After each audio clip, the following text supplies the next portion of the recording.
onde temos aí o capítulo 9, né? Como disse o Caetano aqui agora, mas eu quero fazer um pequeno adendo ao que a Jaqueline falou aqui sobre os animais.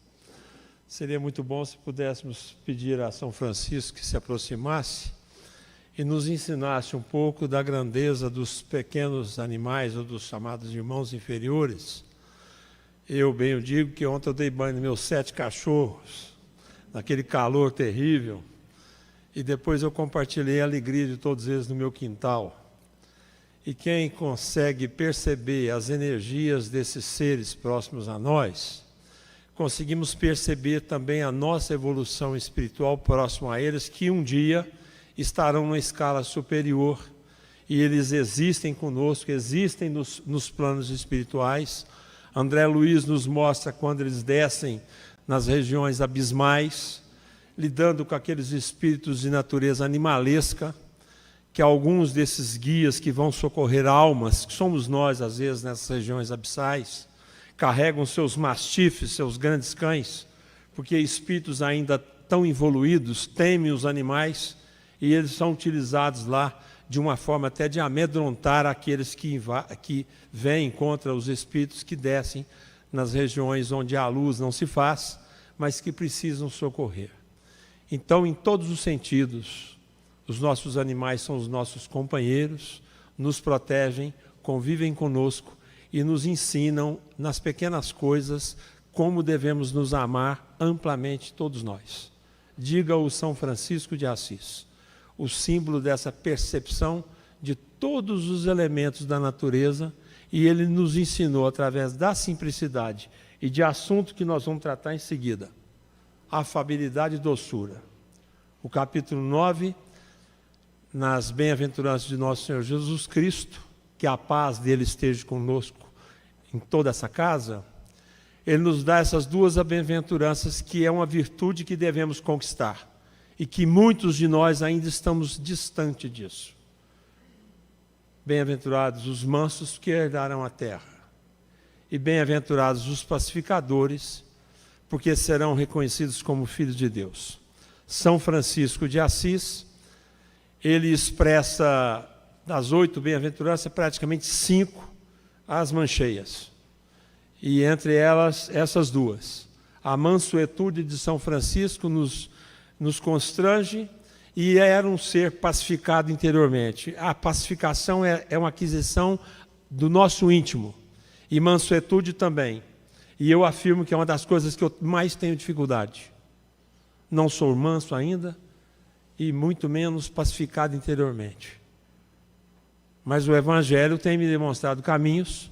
Em cada um desses estudos aqui, a gente se depara com a realidade.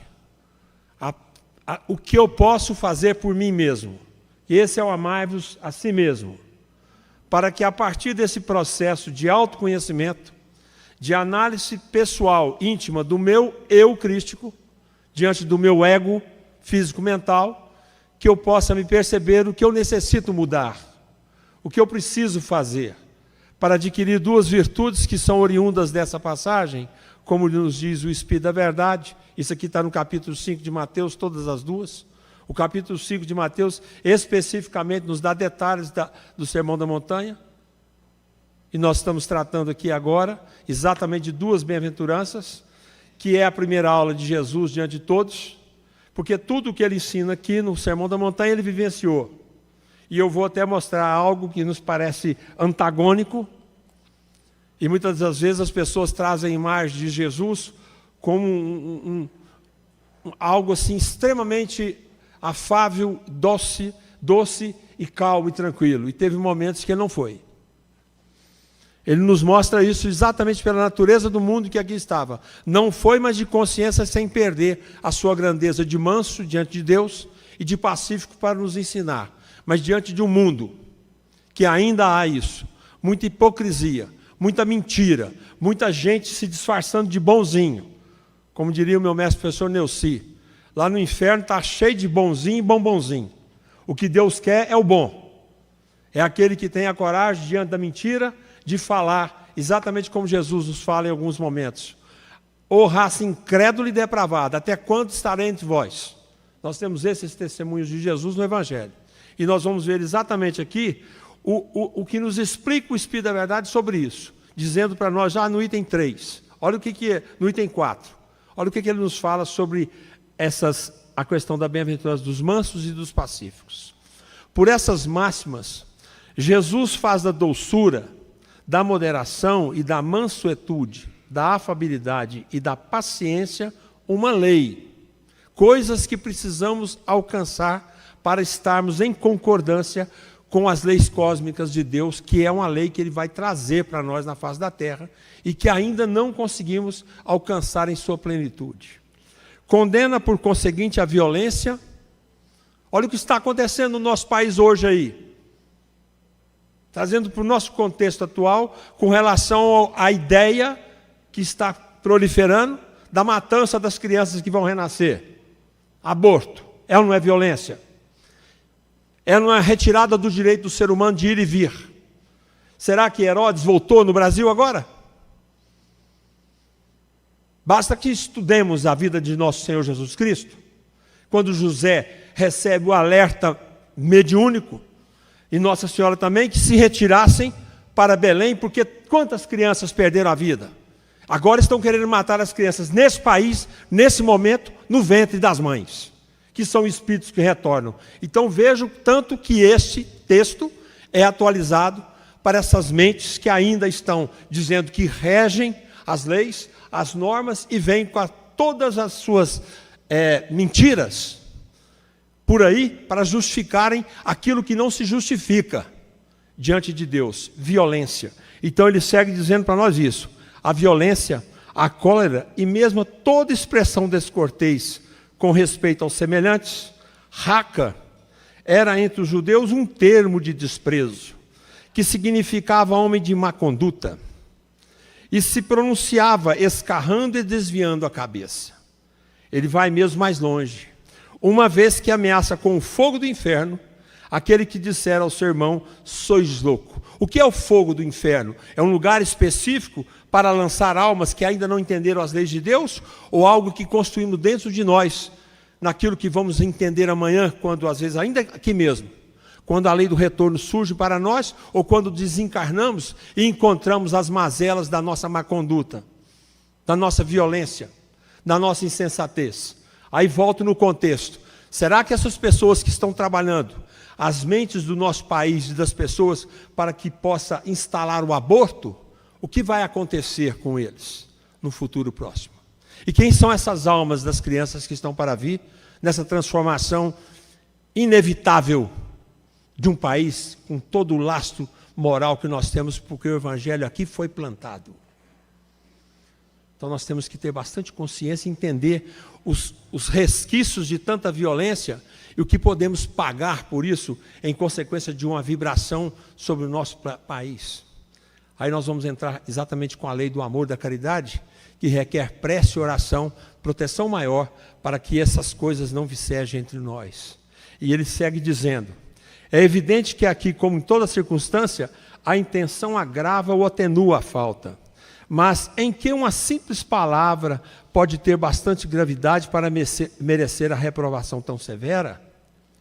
E que toda palavra ofensiva exprime um sentimento contrário à lei do amor e da caridade, que deve regular as relações dos homens e manter entre eles a concordância e a união, que é um insulto à benevolência recíproca e à fraternidade, que entretém o ódio e a animosidade, enfim, que depois da humildade para com Deus, a caridade para com o próximo é a primeira lei de todo o cristão.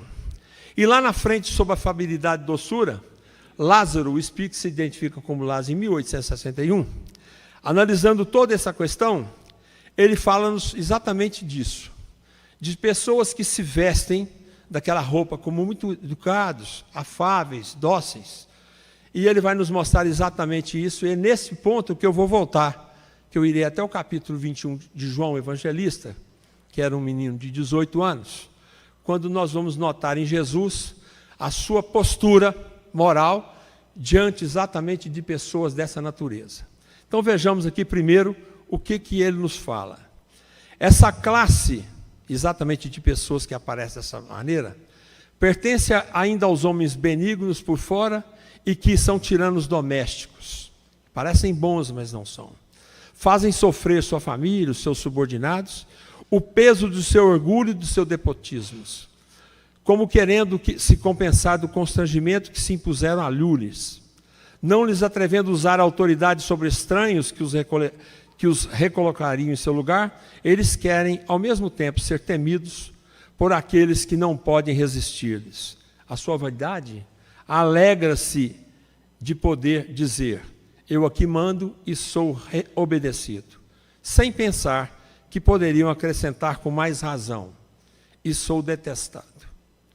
Não basta que dos lábios gotejem mel e leite, pois se o coração nada tem com isso, há hipocrisia.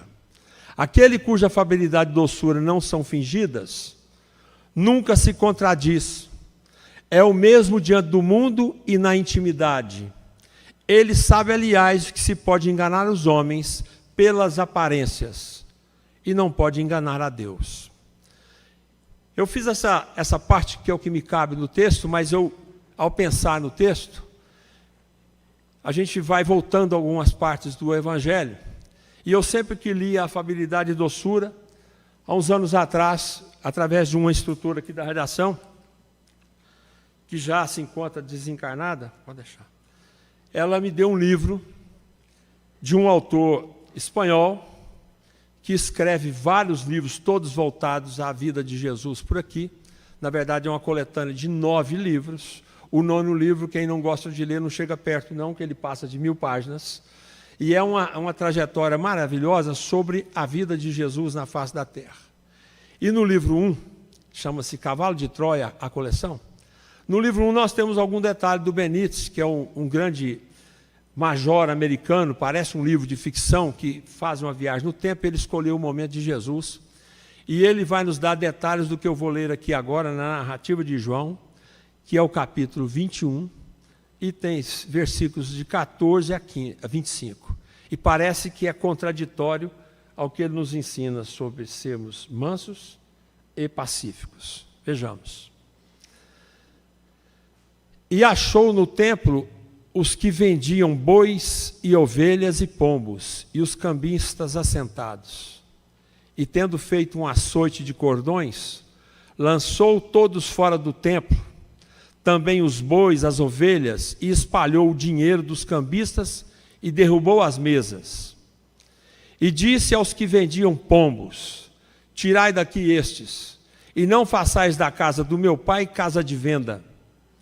E os seus discípulos lembraram-se do que está escrito, lembraram-se do Velho Testamento, quando citavam que um dia o Messias estaria entre eles. E eles lembraram-se, estava escrito o seguinte: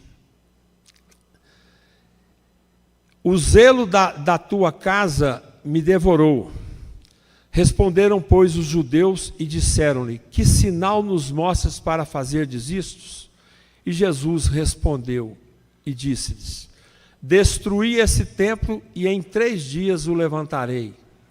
Disseram, pois, os judeus: em 46 anos foi construído e edificado esse templo, e tu o levantarás em 3 dias? Mas ele falava do templo do seu corpo. Quando, pois, ressuscitou dentre os mortos, os seus discípulos lembraram-se de que ele dissera isso, e creram nas Escrituras e na palavra que Jesus tinha dito. E estando ele em Jerusalém pela Páscoa durante a festa, muitos, vendo os sinais que fazia, creram, isso é, acreditaram em seu nome. Mas o mesmo Jesus não confiava neles, porque a todos ele conhecia, e não necessitava de que alguém testificasse do homem, porque ele sabia o que havia no homem. Voltando ao livro de Benítez, ele nos dá mais detalhes dessa passagem, porque o autor das Escrituras que se transformaram no livro estava presente. E Jesus entra no templo e depara com os cambistas. E ali havia um comércio fortíssimo. Quem tinha pouco dinheiro, comprava pombinhos. Quem tinha um pouco mais de dinheiro, comprava um porquinho. Aquele que tinha muito dinheiro, comprava uma vaca. E assim comercializavam, e a chegada no templo era uma verdadeira feira livre. E todos esses cambistas, eles eram apenas um tentáculo dos senhores do Sinédrio. Os mesmos que algum tempo depois fizeram aquele julgamento e assassinaram Jesus na cruz. E todos eles comercializavam. E Jesus sai pelo templo, ele faz um azorrague e sai batendo nas cortinas, porque ele não estava vendo só os cambistas materializados. Ele estava vendo uma legião de espíritos em torno daquela coisa que se comercializava a fé. E sabia quem estava por trás. E ele faz esse momento onde aparentemente ele perdeu a afabilidade e a doçura, mas não. Ele tinha autoridade moral para lembrar aqueles que estavam ali em nome de Deus, que já haviam se esquecido dos 10 mandamentos de Moisés, haviam se transformado em comerciantes da religião, utilizando da fé dos que estavam de fora para ganharem dinheiro e se enriquecerem.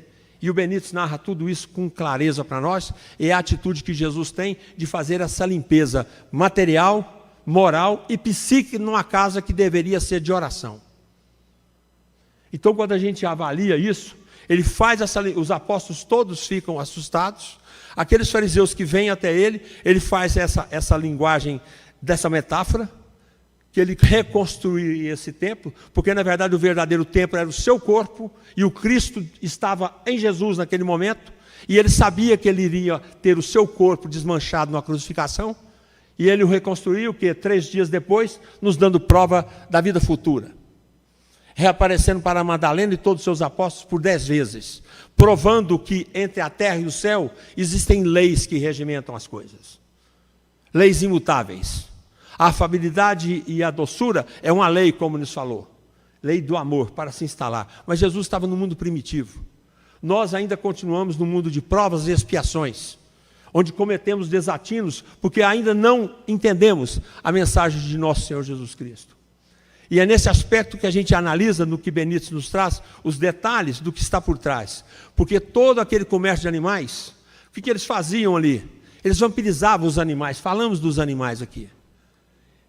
Não foi combinado não, eu nem sabia, eu nem cheguei a adiantar no assunto da Jaqueline sobre os animais. E os animais eram sacrificados, como antigamente, lá no Egito Antigo, de onde Moisés libertou o povo judeu, a casa da morte e a casa da vida, onde uns faziam a magia branca da cura da doença, de trazer o entendimento da luz maior de Deus sobre a terra, enquanto os outros comercializavam coisas. Magia é ciência, contra os demais. Os animais sacrificados ali alimentavam espíritos vampirizadores. E o que nós temos hoje nas casas espíritas? Nós temos pessoas que nos procuram aqui, os mais diversos problemas de ordem psíquica. São filhos ligados à droga, casais que se desmancham em situações de desfazer o casamento, intrigas, perseguições, e o processo que o Allan Kardec claramente nos ensina, os processos de obsessão. Isso é, o que é obsessão? No livro dos médiuns, é todo constrangimento que um espírito causa sobre o outro, e podendo ser, na maioria das vezes, um desencarnado contra um encarnado e vice-versa. Isso é, psiquicamente, nós podemos nos ajudar ou nos prejudicar. A obsessão, ela tem tratamento, é a desobsessão. Então, para que a gente possa atuar como verdadeiro cristão, nós temos que entender o que é ser manso nas nossas atitudes diante do Evangelho. Ter paz interior, para entender o que Jesus nos ensina de fato. E ao pensar em tudo isso, nesse ir e vir da vida espiritual, que João narra só aquilo que ele viu quando menino. Só que João amadurece, depois de 90 anos, ele vai nos trazer o Evangelho de Jesus, e ele já havia se transformado num médium preparado para Jesus, para nos trazer as verdades imorredoras do Evangelho e do seu espírito renovado. Assim como Pedro. Pedro também não era um espírito afável, e nem muito pacificado. Está no Evangelho. Então, todo esse processo de esclarecimento que Jesus nos faz, se a gente vai aprofundando os estudos, nós vamos verificar, e o Emmanuel nos dá uma página magnífica aqui no Fonte Viva, intitulada Embainha Tua Espada. Lembram? Vocês lembram? Os médicos conhecem todos. Vocês que têm o Fonte Viva sabem disso. Embainha Tua Espada. O que é esse Embainha Tua Espada? É o espírito impetuoso de Pedro, ainda um pescador que está sendo transformado em um pescador de almas, Isso é a luta interior. O nascimento da educação não é de fora para dentro, isso é conhecimento. Agora a sabedoria é de dentro para fora. Aí Pedro, na hora que eles vão capturar Jesus lá, naquela traição, lá no horto, na hora que chegam ali os levitas, o Pedro não titubeia. Ele pega a espada, retira a orelha de um dos levitas de Malcom. E qual é a resposta de Jesus? Pacificado e manso. Porque a mansuetude constrange. O pacificador inibe, não permite. É a não violência. Aí Jesus vira e fala para ele: embainha tua espada. E ele imediatamente obedece, porque o processo de transformação de Pedro é longo, mas é gratificante para nós que somos aprendizes. E ele vai lá e recoloca, lembram? A orelha do chamado Malcom. Indo preso, ele faz um chamado milagre.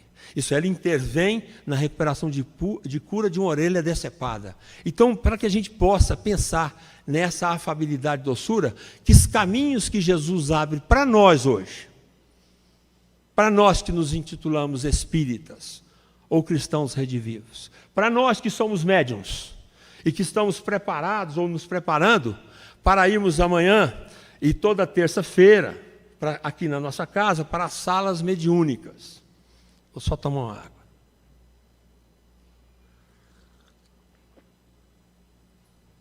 Nós vamos para as nossas salas, porque o trabalho nosso aqui é extenso.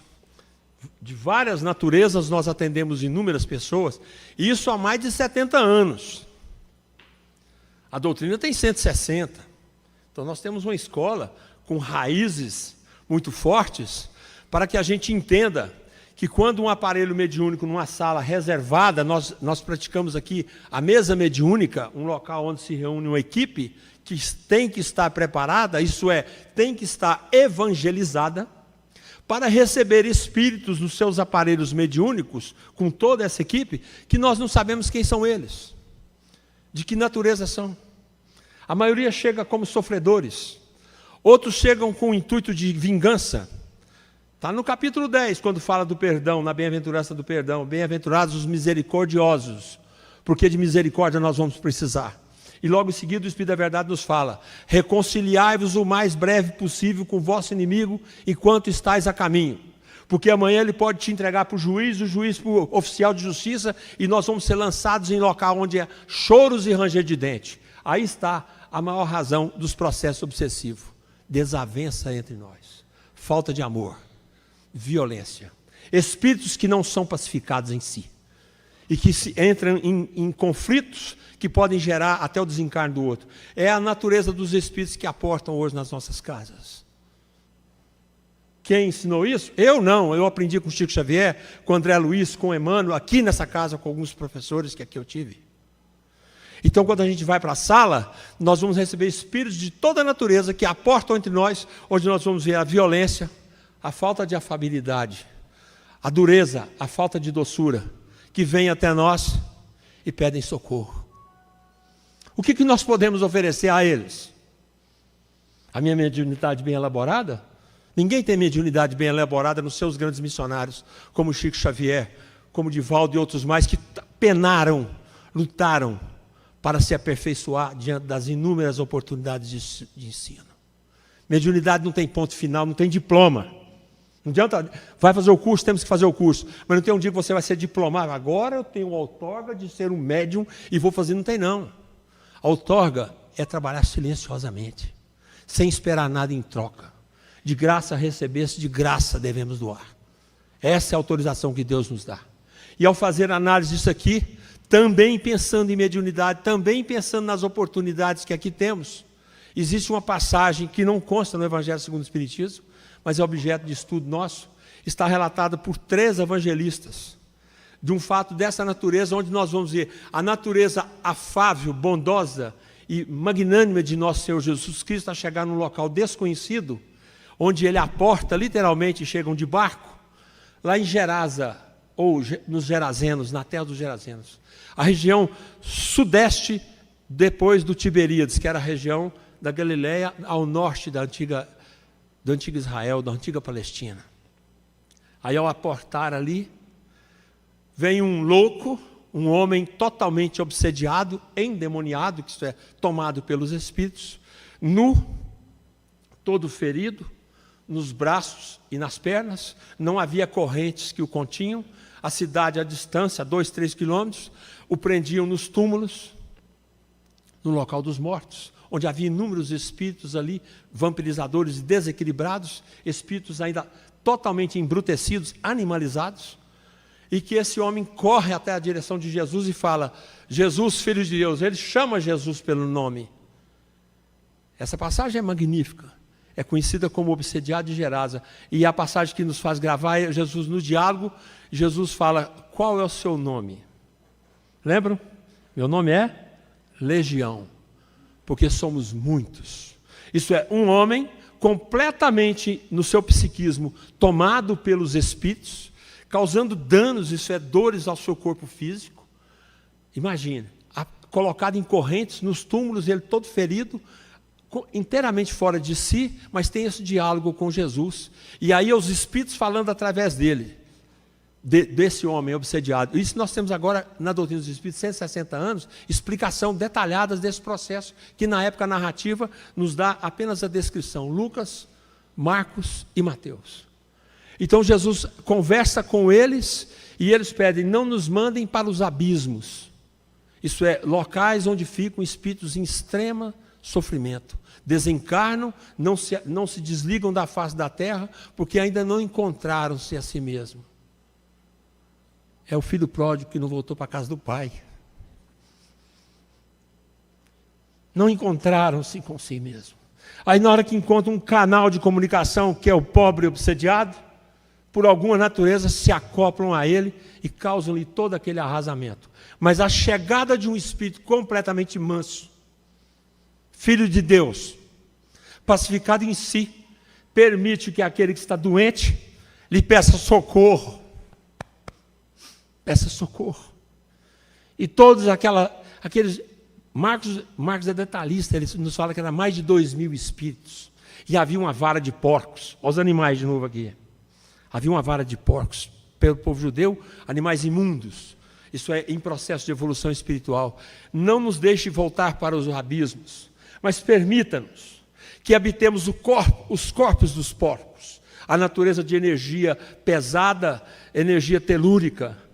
E aí é a doutrinação de Jesus. Jesus permite, e eles tomam os porcos, saem do corpo do homem para revitalizar as suas energias nesse processo de doutrinação, e os porcos descem a ribanceira e se afogam no rio. É trágico, né? Mas ali houve algo que acontece conosco aqui, quando um espírito chega na sala mediúnica e passa por um aparelho mediúnico. Aí vem o colega que tem que estar treinado, não para doutrinar, nós não vamos doutrinar, nós vamos conversar com aquela entidade, para entender a natureza, para tentar trazer algo de luz através do magnetismo da nossa fala, daquilo que nós evangelizamos, conhecemos no Evangelho, para tentar ajudar essa alma. Não sabemos o nome, se foi homem, se foi mulher, se foi um drogado, se foi assassino, não interessa. Ele está num processo de recuperação espiritual na sala mediúnica. E foi o que aconteceu. As energias do médium se transfundem para o espírito comunicante. Os colegas da mesa todos participam dessa transfusão de energias. E a gente vai criar, através disso, a recuperação de uma alma desconhecida nesse hospital escola, que é uma casa espírita séria como essa. E assim foram os espíritos imundos, animalizados, que tomaram a vara de porcos e morreram, desencarnaram com os animais. Eles passaram para um choque energético com os animais inferiores. Mas nessa tratativa, eles foram liberados e com certeza a falange de espíritos que acompanhava Jesus recolheu um a um. Eu tenho certeza. Como a André Luiz nos dá, nas macas. E foram levados para os hospitais espirituais. Porque aquilo que os nossos olhos ainda não dão conta de ver, o nosso coração consegue sentir. É por isso que nós temos que buscar paz dentro de nós, para ampliarmos as nossas percepções espirituais, para trabalharmos pelo Evangelho incessantemente. Fazendo da nossa vida uma jornada autoiluminativa. Conhecendo a si mesmo, para que a gente possa entender o que é amar o próximo e percebermos a natureza de Deus nos cercando a tudo. Aí o moço recuperado, quando Jesus volta, aqueles donos dos porcos ficaram sabendo, olha o egoísmo, a indiferença, correm para a vila e narram tudo o que Jesus havia feito. O que o pessoal de Gerasa faz? Não venha até a nossa cidade, não entre aqui. Diz o pastorino que talvez eles tenham ficado abalados, que a maioria vivia do comércio de dos porcos, já pensavam na sua perda financeira, e pediram que Jesus não entrasse. Jesus foi recusado a entrar. Não vá até lá. Jesus, obediente, inteligente, a lição já estava dada, retorna, vai aos seus discípulos, o moço obsediado já estava sendo tratado. Imagine, tratado por Pedro, por João, por André, era uma legião de médicos, sabe, aprendendo ali e curando o menino. Aí ele vira humildemente e fala para Jesus, permita que eu siga com essa turma e eu seja um dos seus discípulos. Jesus fala para ele, eu vou ler agora. Aí Jesus dá uma recomendação maior ainda. Olha bem, a grandeza desse espírito pacificador, manso, representante de Deus aqui na face da terra, que nos traz a narrativa do Evangelho, mostrando que Jesus está entre todos nós, que o reino de Deus habita em nós, e que nós precisamos entender essas coisas mudando o nosso campo vibratório e abrindo a nossa mente para recebermos aquilo que eles não fizeram em Gerasa, não quiseram receber Jesus. Aí Jesus lhes deu um presente, e ele vira assim, mas o homem de quem tinham saído os espíritos suplicava-lhe que o deixasse acompanhá-lo. Essa narrativa aqui é de Lucas, no capítulo 8, versículo 26 a 39. Não li tudo que é imenso, tá? Mas o homem de quem tinham saído os espíritos suplicavam-lhe que o deixasse acompanhá-lo. E Jesus, porém, despediu dizendo, olha o que Jesus falou para ele, volta para a tua casa e conta quão grandes são as coisas que Deus te fez. E o homem partiu, contando por toda a cidade tudo o que Jesus o fizera. Ele não se tornou discípulo, encontrou-se perfeitamente reequilibrado, com certeza não passou por isso mais, porque a limpeza foi em toda a região, e ele foi dar ao seu povo que não aceitou a presença física de Jesus, o resultado do tratamento espiritual.